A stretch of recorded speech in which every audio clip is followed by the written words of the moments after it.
acknowledge my most important mentors along the way. And the first one I do have to talk about is Alan Enthoven. So he remains a dear colleague, a friend, and an advisor, and I should say a strong advocate as well. Alan took a real risk by hiring me away from a healthcare magazine when I told him that I was interested in pursuing a higher degree to study the healthcare industry.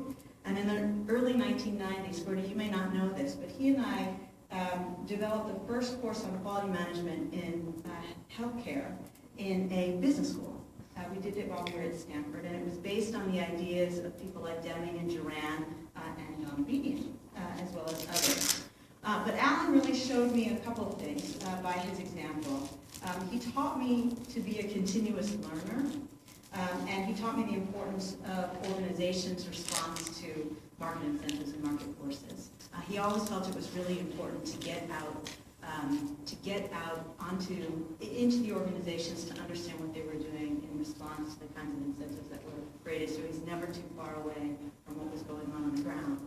The second most important mentor for me was Alan Garber. He's now provost at Harvard, but he invited me while we were still at Stanford to co-found and build together with him a Center for Health Policy. And through his partnership, Alan taught me to value interdisciplinary research that was both rigorous and relevant. And lastly, Amy Edmondson, who was my dissertation chair at Harvard, she inspired me with her own research and showed me that getting close to a phenomenon and studying it from multiple perspectives can really reveal insights beyond just crunching numbers.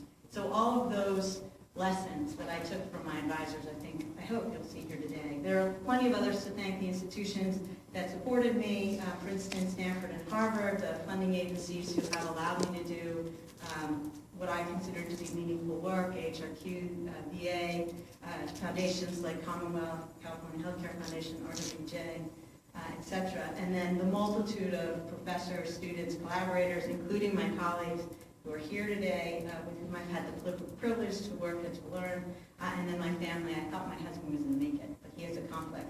But I did want to acknowledge that they have put up with a tremendous amount of long days and nights to allow me to do the work. Okay.